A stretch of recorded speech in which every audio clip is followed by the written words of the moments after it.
चलिए तो शुरुआत करें। सामने हमारे कुछ एमसीक्यूज रहेंगे, 4 ऑप्शंस, एक क्वेश्चन के साथ 4 ऑप्शन, और कोशिश करेंगे एक्सप्लेनेशन देने की भी, ताकि कम क्वेश्चन में ज्यादा से ज्यादा आपका टॉपिक कवर हो पाए।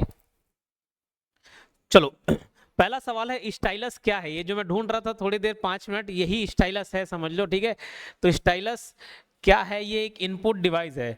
मैंने बताया जिस भी माध्यम से, जिस डिवाइस के माध्यम से हम कंप्यूटर को दे वो इनपुट डिवाइस, और कंप्यूटर हमको प्रोवाइड करे वो आउटपुट डिवाइस। तो इनपुट डिवाइस के बहुत सारे प्रकार है, उसमें से एक स्टाइलस है। क्यों? ये मैं लिख लिख के इनपुट तो दे रहा हूं, लिख लिख के इनपुट दे रहा हूं, कंप्यूटर को कुछ दे रहा हूं, साइन दे रहा हूं, सिग्नल दे रहा हूं। ठीक है, अब ये स्टाइलस एक प्रकार का पॉइंटिंग डिवाइस भी है। पॉइंटिंग डिवाइस भी, स्टाइलस कैसा है? एक पॉइंटिंग डिवाइस है। तो जितने भी पॉइंटिंग डिवाइस है उसको लाइन से लिख लेंगे। पहला तो ये स्टाइलस, इसको लिख लेना भाई स्टाइलस। दूसरा माउस, माउस जैसे ही track ball, track ball, digitiser tab, digitiser tab, joystick, touch screen. बोले सर टच स्क्रीन? जी टच स्क्रीन को भी ले सकते हैं, क्योंकि इसमें भी हम पॉइंट करके इसको इंस्ट्रक्शन दे सकते हैं। ठीक, तो इतने सारे पॉइंटिंग डिवाइस है। चाहे तो एक और लाइट पेन भी आप लिख सकते हो, लाइट पेन, लाइट पेन। तो इतने सारे हमारे पॉइंटिंग डिवाइस है, सभी का जवाब बिल्कुल सही है। ठीक है, चलो अगले सवाल की ओर बढ़े। A piece of programming code inserted into another program to cause damage is called। वह प्रोग्रामिंग कोड जिसे किसी दूसरे प्रोग्राम में भेजने पर क्षति होती है उसे क्या कहते हैं? उसे वायरस कहते हैं।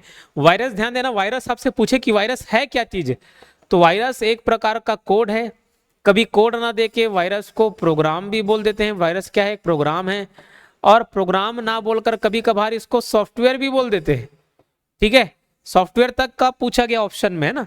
तो फिलहाल एक कोड है, प्रोग्राम है, सॉफ्टवेयर ले लेता है आंसर में, तो बस ध्यान रख लेना, कोड है, प्रोग्राम है, सॉफ्टवेयर है, वायरस।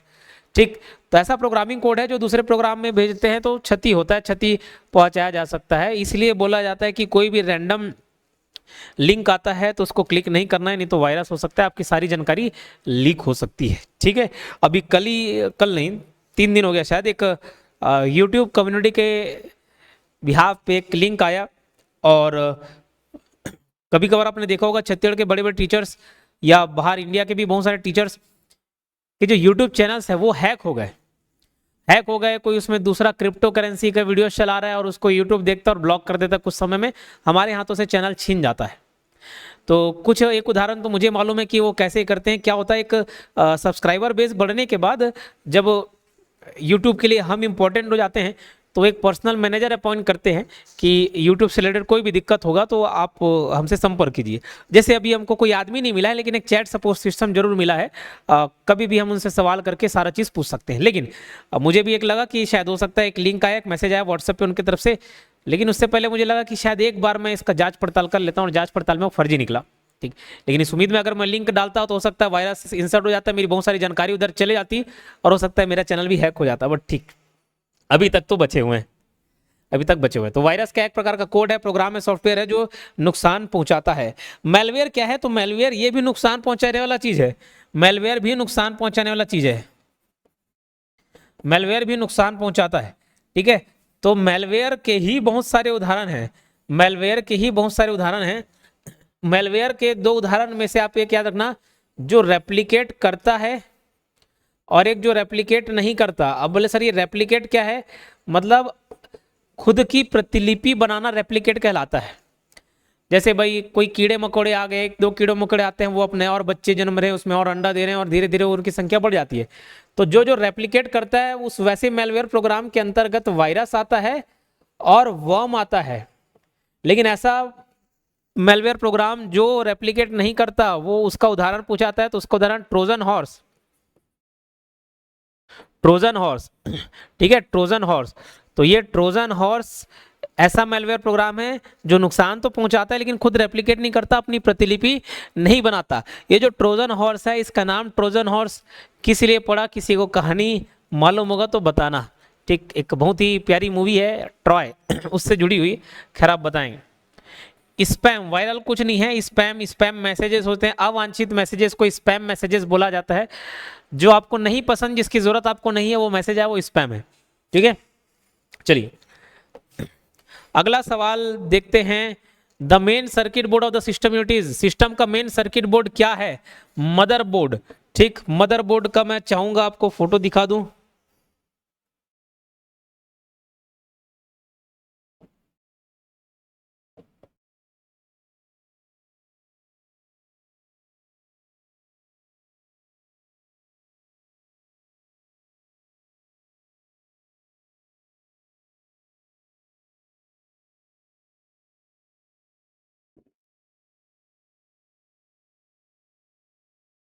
ये भैया मदरबोर्ड है।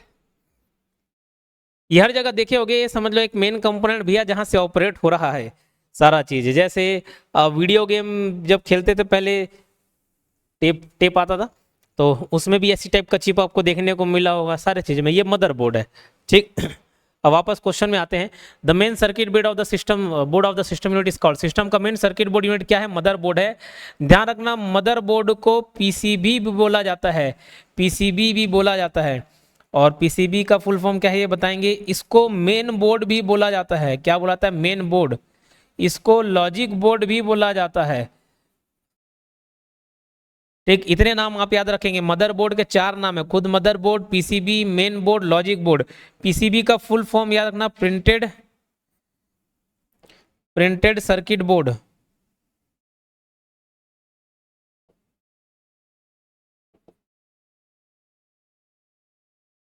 Printed circuit board. ठीक, मदरबोर्ड का अन्य नाम, ये सारे नाम आपको याद रखने हैं जी। बहुत बढ़िया, प्रिंटेड सर्किट बोर्ड। ठीक है, 14 सवाल की ओर बढ़ते हम। The traditional storage of data that is organised by customer stored in separate folders in filing cabinets is an example of what type of database system? Question पढ़ के थोड़ा बहुत आपको समझ आया होगा, लेकिन मैं ऑप्शन दिखा के आपको इस टॉपिक के बारे में समझाता हूँ। डीबीएमएस एक अलग से टॉपिक है, डेटाबेस मैनेजमेंट सिस्टम। आज ही मैंने एक यूट्यूब पर वीडियो अपलोड किया है, उसमें यह बताया है कि कौन कौन से टॉपिक इंपॉर्टेंट है अमीन पटवारी के लिए। और वो ऐसे टॉपिक्स है जिनको बिना तैयारी किए, बिना पढ़े आपको एग्जाम में नहीं बैठना है, वो आपको पढ़ के ही बैठना है। ठीक, तो उसमें डीबीएमएस के बारे में मैंने जिक्र किया कि यहाँ से सवाल पूछ दिया जाता है, लेकिन उतना इंपॉर्टेंट नहीं है, लेकिन डीबीएमएस पढ़ना है। ठीक, कभी पूछ दिया तो भाई जो पढ़े रहेगा उसी से बनेगा।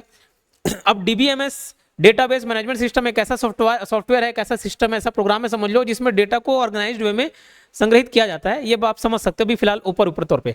डीबीएमएस के 5 उदाहरण हैं। एक relational DBMS, network DBMS, system oriented DBMS, hierarchical DBMS, और एक है नो एसक्यूएल डीबीएमएस। एसक्यूएल का फुल फॉर्म भी आप याद रखें। ठीक है, स्ट्रक्चर्ड क्वेरी लैंग्वेज। तो ये पांचों प्रकार है। तो इतने सारे डीबीएमएस के प्रकार हैं, relational, network, system oriented, hierarchical DBMS. तो ये हायरार्कियल डीबीएमएस क्या है, इस हायरार्कियल डीबीएमएस को मैं समझाता हूं। जैसे मैं खुद अपने वीडियो जो स्टोर करता हूं, वो वीडियोस कैसे रहते हैं। वीडियोस हम 2 प्रकार के फोल्डर बनाते हैं यहाँ, जो हम अपने हिसाब से जमाते हैं हार्ड डिस्क एसएसडी में, जो स्टोर करके रखते हैं वीडियोस को। एक होता है सब्जेक्ट वाइज वीडियोस, और एक होता है टीचर। एक टीचर करके फोल्डर बनाओ, एक सब्जेक्ट करके। फिर सब्जेक्ट में हिस्ट्री, पॉलिटी, ऐसे अलग अलग सब्जेक्ट रहते हैं। फिर पॉलिटी के अंदर भाई, पॉलिटी के अंदर 3 टीचर, पॉलिटी 3 क्या 5 टीचर पढ़ाए हुए हैं। दीपक सर भी पढ़ाए हुए हैं, मैं भी पढ़ाया हुआ हूँ, तामेश सर पढ़ाए हुए हैं, अलग अलग और स्पेशल फैकल्टी बीच में आई, वो सब भी पढ़ाए हुए हैं। ऐसे टीचर के अंदर फिर मेरे नाम से रहेगा, योगेंद्र सर के नाम से, तामेश सर के नाम से, दीपक सर के नाम से, ऐसे। तो ये ऑर्गेनाइज्ड वे में तो है, हायरार्कियल फॉर्म में तो है, एक के बाद एक हायरार्की मेंटेन है। बस इसी स्ट्रक्चर को हायरार्कियल स्ट्रक्चर बोला जाता है। तो वही ये एग्जाम्पल है डेटा का पारंपरिक भंडारण जो ग्राहक द्वारा आयोजित किया जाता है, फाइलिंग कैबिनेट में अलग अलग फोल्डरों में संग्रहित किया जाता है। किस प्रकार का डेटाबेस सिस्टम का उदाहरण है, हायरार्कियल। ठीक, ASCII and EBCDIC are the popular character coding system. पहले तो यही समझ लो कि ये ASCII 80 बोलते हैं, क्या बोलते हैं इसको 80, और ABCD की जगह EBCDIC। तो 80 और EBCDIC क्या है, ये कैरेक्टर कोडिंग सिस्टम है, कैरेक्टर कोडिंग सिस्टम है। ये 80 और EBCDC क्या है, ये कैरेक्टर कोडिंग सिस्टम है। 2 प्रकार के कैरेक्टर कोडिंग सिस्टम आते हैं, एक है 80 और एक है आपका EBCDIC। 80 का full form American standard code for information interchange, American standard code for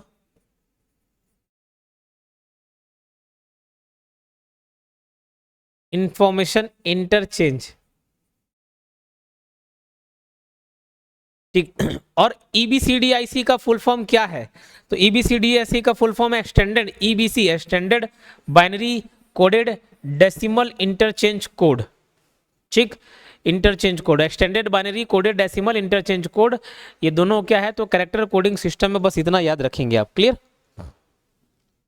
चलो, वायरस, वायरस के प्रकार आपको जानने हैं, फिर एंटीवायरस कितने प्रकार के होते हैं, कौन कौन से एंटीवायरस के नाम हैं, वो आपसे सवाल पूछे जाते हैं।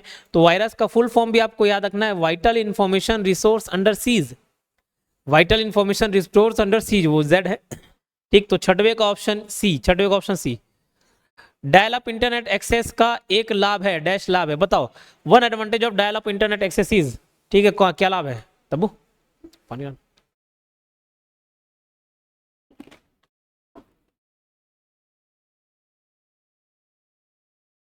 7 कभी, जी बिल्कुल सही जवाब, ठीक। इसमें इसमें डायल अप इंटरनेट एक्सेस में एक मॉडेम का जरूरत पड़ता है और टेलीफोन लाइन का, ठीक है, मॉडेम का और फोन लाइन का जरूरत पड़ता है, मॉडेम और फोन लाइन का जरूरत पड़ता है। तो क्वेश्चन जो पूछा है उसके हिसाब से आंसर भर के लाना जी यार, खाली बोतल लाती।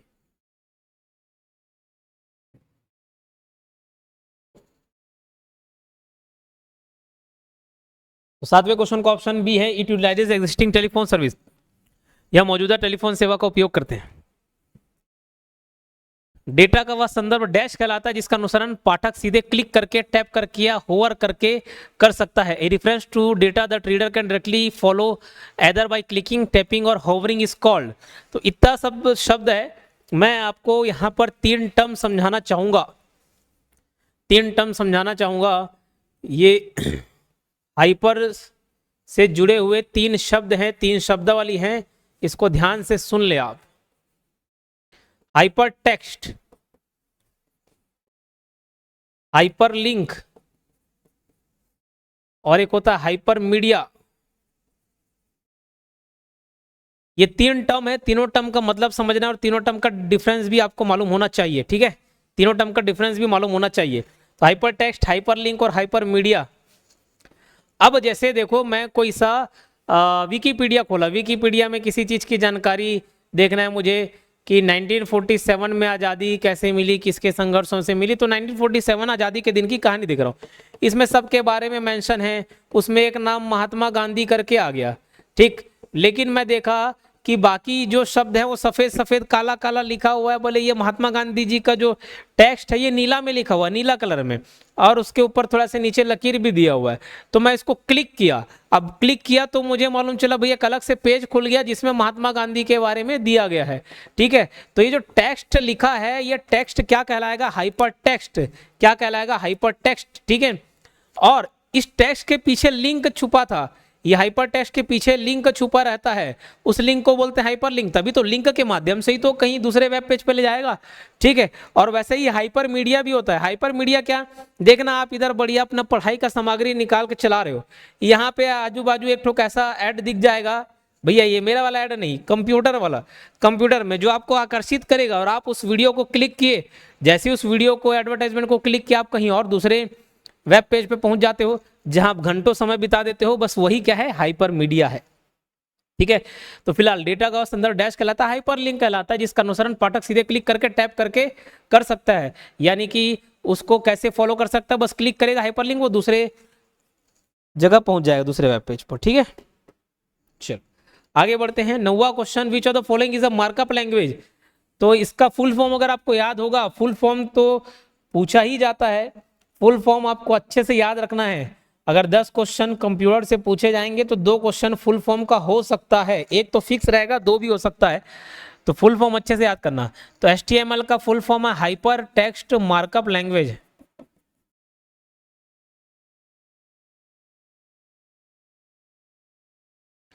तो ये जो मार्कअप लैंग्वेज है यही 3 प्रकार के हैं, 3 फेमस मार्कअप लैंग्वेज, एक HTML, एक XML और एक मार्कअप कोड, मार्क कोड। ठीक है, मार्कअप कोड, ये मार्क डाउन है, मार्क डाउन, मार्क कोड नहीं, mark down, mark down. HTML, XML extendable markup language, ठीक है, एक्सटेंसिबल मार्कअप लैंग्वेज। XML का फुल फॉर्म है एक्सटेंसिबल मार्कअप लैंग्वेज, और मार्क डाउन तो मार्क डाउन ही है। ठीक है, चलो 10वां क्वेश्चन, इसका जवाब मेरे ख्याल से आसानी से आप दे पाएंगे। Full form, in the field of information and communication technology what is the full form of EEPROM? सूचना और संचार प्रौद्योगिकी क्षेत्र में EEPROM का पूर्ण रूप क्या है, ये बताइए। EEPROM, इसका तो आपको ऑप्शन मालूम ही होगा।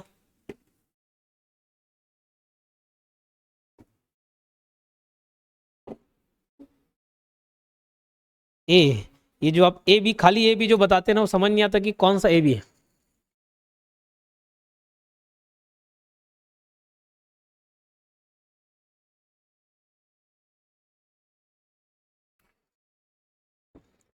उसके क्वेश्चन के साथ आप मेंशन किया कीजिए।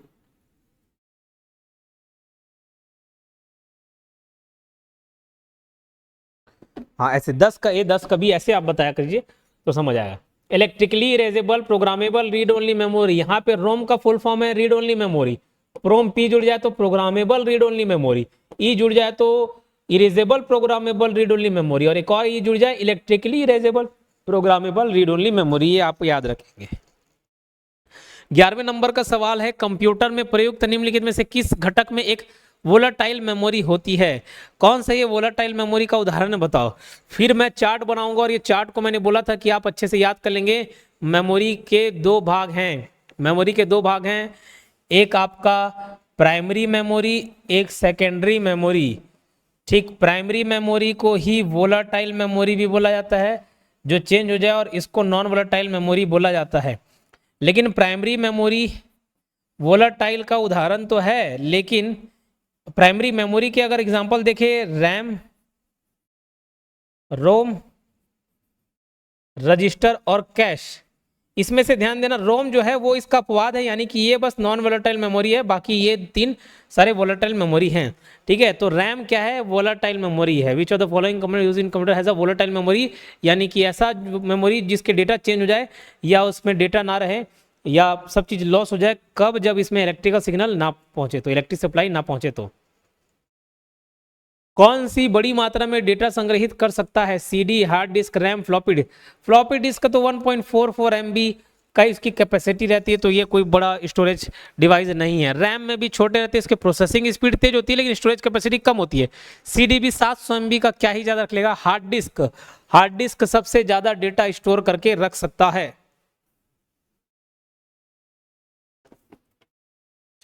चलिए, बहुत सुंदर, सभी का जवाब आया हार्ड डिस्क। आगे बढ़ते हैं अगले सवाल की ओर। एक क्वेश्चन देखिए, माइक्रोसॉफ्ट विंडो शॉर्टकट कुंजी संयोजन ऑल्ट प्लस प्रिंट डिस्क, ये देखो। ठीक है, लेकिन एक और चीज, अभी सबको लगता है कि हम बहुत अच्छा पढ़ लिए, बहुत अच्छी तैयारी कर लिए, लेकिन जो भी आप अपने आप को सीरियस कैंडिडेट मान रहा होगा और जो वाकई में ये गवर्नमेंट जॉब लगाना चाह रहा होगा, मेरी उनसे हाथ जोड़ के निवेदन है कि भैया आप फुल लेंथ टेस्ट सीरीज दिलाना चालू करना है। डल गया है फुल लेंथ टेस्ट सीरीज, ठीक है। और जो कोर्स खरीदा होगा और टेस्ट सीरीज नहीं वाला होगा, तो यहाँ पे बाजू में दिख भी रहा होगा, टेस्ट सीरीज दिलाना।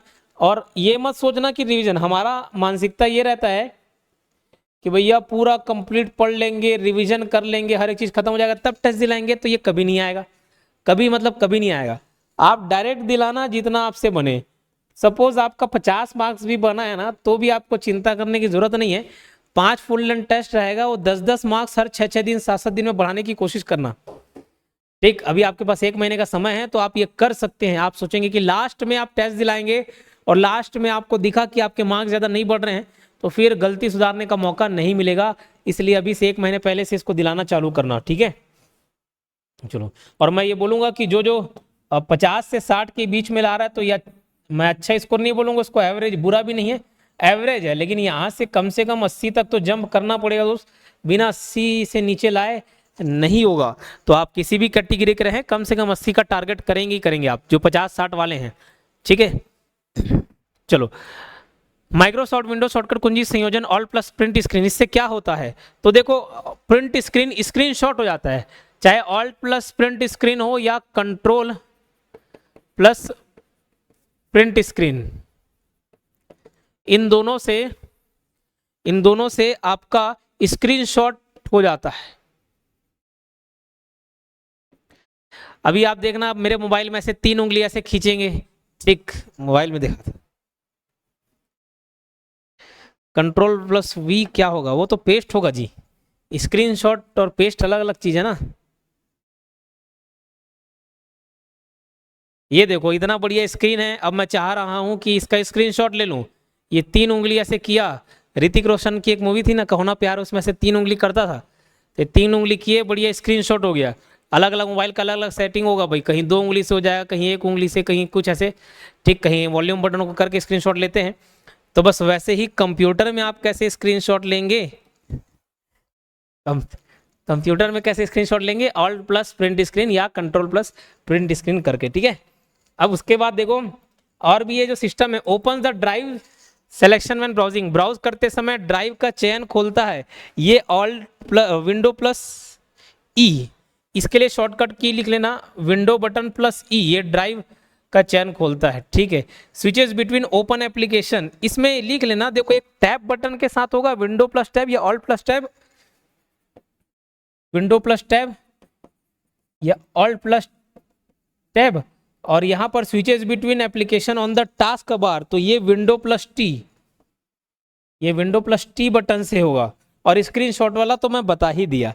अब ये क्या है समझना, बहुत सारे एप्लीकेशन आप खोल के रखिए, कंप्यूटर का आपका स्क्रीन है, नीचे टास्क बार, क्या क्या टास्क किए वो खुलेगा। एक ब्राउजर ओपन किए या कोई भी एप्लीकेशन चल रहे हैं, यहाँ पे 2-3 अलग अलग टैब्स खुले हुए, आप यहाँ से यहाँ से शिफ्ट करना चाह रहे हैं ना, तो विंडो प्लस टैब या ऑल्ट प्लस टैब दबा देंगे। लेकिन ये अलग विंडो एक्सप्लोरर खुला हुआ है, ये मोजिला खुला हुआ है, यहाँ पे मैं एमएस वर्ड में कुछ काम कर रहा हूँ, ये टास्क बार में आपस में आपको स्विच करना है, तो उसके लिए विंडो प्लस टी दबाना पड़ेगा, ठीक है। इसके लिए ऑल्ट प्लस टैब या विंडो प्लस टैब, और इसके लिए विंडो प्लस टी।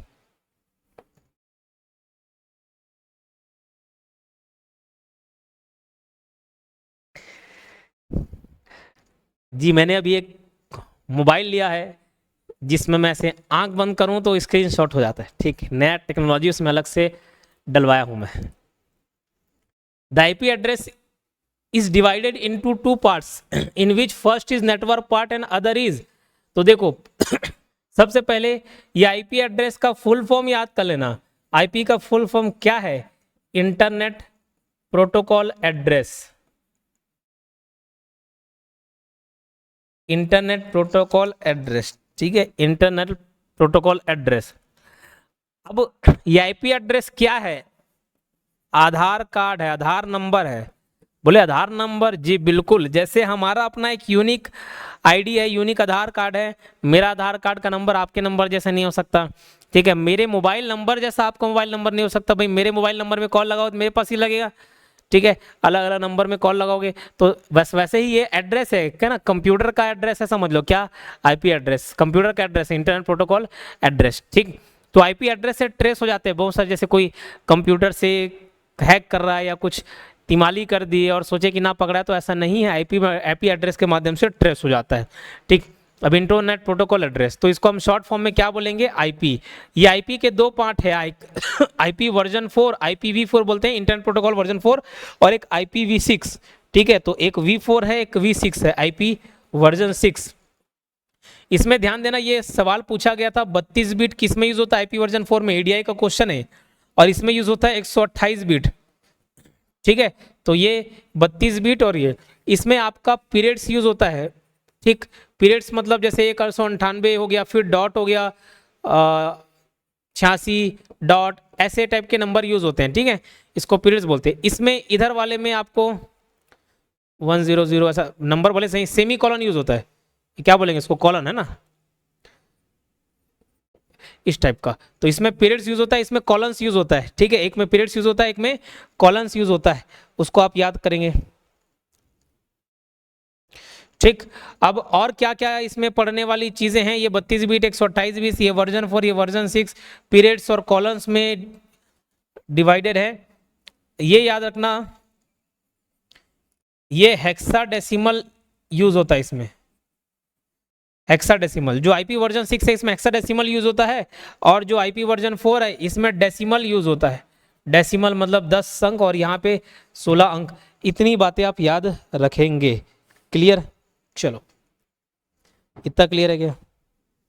अच्छा, मेन होस्ट पार्ट ये बताना ही भूल गया। ठीक है ठीक है, एक ये मेन बताना ही भूल गया। तो आईपी एड्रेस दो प्रकार का इसके अंदर पार्ट्स मिलेंगे, एक नेटवर्क पार्ट मिलेगा, दूसरा होस्ट पार्ट मिलेगा। एक नेटवर्क पार्ट और एक दूसरा होस्ट पार्ट। तो ये 14वें क्वेश्चन का आंसर क्या है? बी है। Which of the following is not the type of ROM? Programmable read only memory, erasable programmable read only memory, electrically erasable programmable read only memory. ये रोम का part नहीं है, ऐसा आर रोम कोई सभी इसका फुल फॉर्म नहीं है। ठीक है, चलो 16वां क्वेश्चन। यदि आप अपना ब्रॉडबैंड इंटरनेट कनेक्शन किसी के साथ शेयर करना चाहते हैं तो आपको डैश इंस्टॉल करना होगा।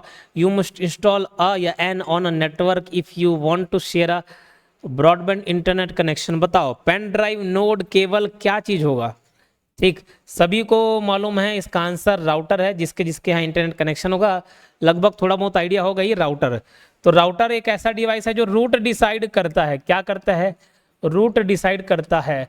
ठीक है, और राउटर के बारे में कोई जानकारी बताना चाहेगा मुझे? और क्या करता है राउटर? रूट डिसाइड करता तो हो गया।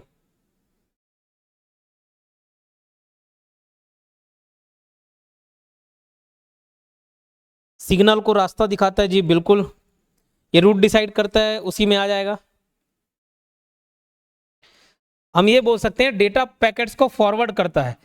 डेटा पैकेट्स को फॉरवर्ड करता है, आगे बढ़ाता है, फॉरवर्ड करता है। ठीक, डेटा पैकेट्स को फॉरवर्ड करता है और बहुत सारे नेटवर्क के बीच कनेक्शन स्थापित करता है, कनेक्शन सेटअप करता है।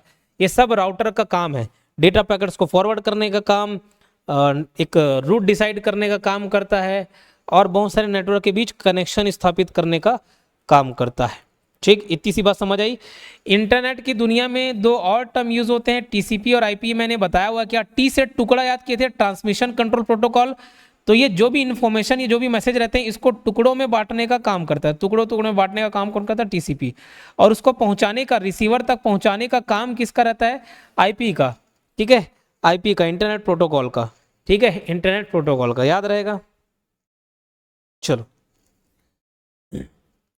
अगला सवाल।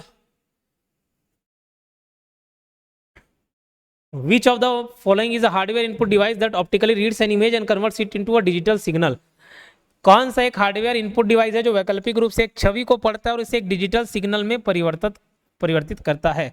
स्कैनर। ठीक है, स्कैनर। ये देखो, मैं स्कैनर और प्रिंटर का शायद इनपुट आउटपुट डिवाइस में मैंने इसको पढ़ाया हुआ है, स्कैनर में। तो मॉनिटर क्या काम करता है? मॉनिटर क्या काम करता है? डिजिटल सिग्नल को विजुअल फॉर्म में कन्वर्ट करता है मॉनिटर। ताकि डिजिटल सिग्नल को तो हम नहीं देख सकते भैया, लेकिन विजुअल फॉर्मेट मॉनिटर के माध्यम से दे सकते हैं। स्कैनर क्या करता है? विजुअल फॉर्म जो भी रहता है, चाहे वो इमेज है, टेक्स्ट है, उसको डिजिटल सिग्नल में कन्वर्ट कर देता है। तो ये स्कैनर का काम है। ठीक है, मतलब भैया जिसमें कंप्यूटर उस भाषा को समझ सके। ठीक, चलो 18वां क्वेश्चन देखते हैं। Dash is a computer device या program which provide functionality for other या डिवाइस प्रोग्राम। एक कंप्यूटर डिवाइस या प्रोग्राम, एक कंप्यूटर प्रोग्राम है जो अन्य डिवाइस या प्रोग्राम के लिए कार्य क्षमता प्रदान करता है। डायरेक्टली या इनडायरेक्टली मैं ये बोल सकता हूँ, सर्वर आंसर बता रहा हूँ। और सर्वर का काम है सर्विस देना। सर्वर का एक प्रमुख काम है सर्विस देना। ठीक है, सर्वर का एक प्रमुख काम है सर्विस देना। जो सर्विस देता है उसको होस्ट बोलते हैं, और जो रिसीव करता है सर्विस उसको क्लाइंट बोलते हैं। एक होस्ट हो गया, एक क्लाइंट हो गया, एक होस्ट हो गया, एक क्लाइंट हो गया। अब देखो अलग अलग प्रकार के सर्वर शब्द सुने होंगे, वेब सर्वर, गेम सर्वर, इस टाइप के आप शब्द सुने होंगे। तो भैया जैसे वेब सर्वर है, वेब सर्वर क्या करेगा? क्या सर्विस प्रोवाइड करेगा आपको? वेब पेजेस का। ठीक है, तो वेब सर्वर क्या है? आपके ब्राउजर को वेब पेज डिलीवर करेगा ताकि आप किसी वेबसाइट को विजिट कर सके। गेम सर्वर क्या रहेगा? तो गेम सर्वर भैया एक ऑनलाइन होस्ट करेगा गेम्स को। ठीक, ताकि बाकी सारे प्लेयर उसमें जुड़ सकें, है ना। तो इस टाइप के सर्वर का काम एक ही है कि सर्विस प्रोवाइड करना। कौन सा हार्डवेयर पहली पीढ़ी के कंप्यूटर द्वारा उपयोग किया गया था? तो ये जनरेशन वाले सवाल बार बार पूछे जाते हैं और मैंने इंपॉर्टेंट टॉपिक्स में जनरेशन को रखा ही है। तो लाइन से 5 जनरेशन,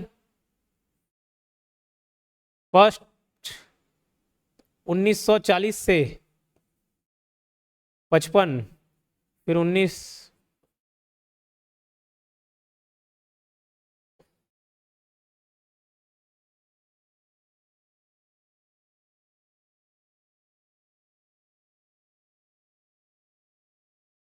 ये देखो पहला generation, second, first generation, first, second, third, fourth, fifth, 5 generation computer के कोड याद रखने बोला था, 15 10 10 15 करके, यानी याद रखने बोला था। ठीक है, ये सब जनरेशन में क्या क्या यूज हुए, इसको एकदम मुंह जबानी रटे रहना, याद रहना चाहिए आपको। ठीक है, सबसे पहले जनरेशन में वैक्यूम ट्यूब यूज हुआ है, और पहले जनरेशन में पंच कार्ड यूज हुआ है। ठीक, दूसरे वाले में ट्रांजिस्टर यूज हुआ है, थर्ड वाले में आईसी चिप यूज हुआ है। तो जब कुछ नहीं था, शुरुआत में वैक्यूम था, ऐसे याद किए, टी से ट्रांजिस्टर, टी से 2 याद किए। थर्ड वाले में आईसी चिप, सी 3 को रिप्रेजेंट करता है इसलिए आईसी चिप। फिर उसके अलावा very large scale, ultra large scale, super large scale, इन सब शब्दों से आप परिचित होंगे। तो मीडियम लार्ज स्केल इंटीग्रेशन तो थर्ड वाले में हो गया, है ना। फिर लार्ज स्केल इंटीग्रेशन भी थर्ड वाले में हो गया। वेरी लार्ज स्केल इंटीग्रेशन चौथे में हुआ, इसी चौथे जनरेशन का ही माइक्रो प्रोसेसर है। फिर अल्ट्रा लार्ज स्केल और सुपर लार्ज स्केल इंटीग्रेशन 5वें वाले में है। पहले जनरेशन में मशीन लैंग्वेज यूज हुआ, सेकंड वाले में असेंबली लैंग्वेज का व्यापक तौर पर यूज हुआ, हाई लेवल लैंग्वेज भी चालू हो गया था। फिर थर्ड से पूरा हाई लेवल लैंग्वेज यूज होना चालू हो गया, थर्ड, फोर्थ, फिफ्थ में। ठीक, बैच ऑपरेटिंग सिस्टम कौन से जनरेशन का है? सेकंड का है। बैच ऑपरेटिंग सिस्टम कौन से का है? सेकंड का है। Real time operating system, RTOS, real time operating system, time sharing operating system, time sharing, real time, ये सब किस में यूज हुआ? थर्ड जनरेशन में यूज हुआ है। जीयूआई बेस्ड किस में था? जीयूआई बेस्ड फोर्थ जनरेशन में था। ये सारे पॉइंट्स आपको याद रखने हैं, ठीक है, इतना आपको याद रखना है। 15 10 10 15, जी बिल्कुल, ये कोड आप याद रखेंगे, इसके माध्यम से 15 जोड़े 1940 में 1955 आ गया, फिर 10 जोड़े 55 से 65 आ गया, 65 से 75 आ गया, 15 90 आ गया, और 90 से अब तक। तो ये जनरेशन वाला शॉर्टकट आप याद रखेंगे, एकदम शॉर्ट नोट्स में इसको बताया हुआ है। ये यूज किए होंगे, व्हाट इज द शॉर्ट की used for quick closing of the current application? Current application को तुरंत बंद करने के लिए उपयोग की जाने वाली शॉर्टकट की क्या है? ये आप जब कोरोना का टाइम आया था, कोरोना का टाइम आया था, तो जूम में ज़्यादातर सब क्लास हो रही है, मीटिंग हो रही है, जूम में सब टीचर स्कूल के, कॉलेज के सब जूम में पढ़ा रहे हैं, ऐसा होता था। तो उस समय बहुत ज़्यादा बदमाशियां देखने को मिली।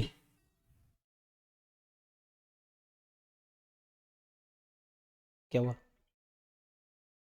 हाँ, थोड़ी देर में बहुत ज़्यादा बदमाशी देखने को मिली। कैसे बदमाशी देखने को मिली?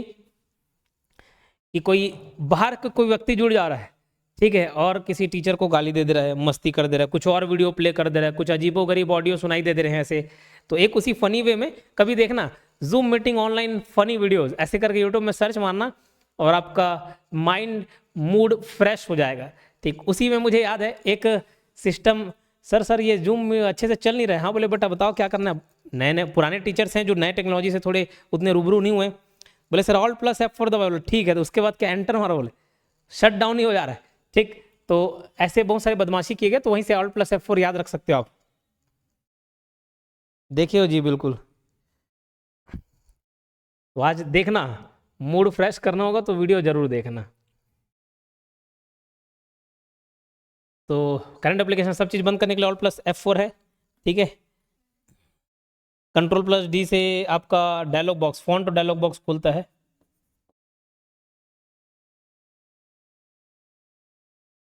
फॉन्ट डायलॉग बॉक्स, और F5 से रिफ्रेश होता है, ठीक।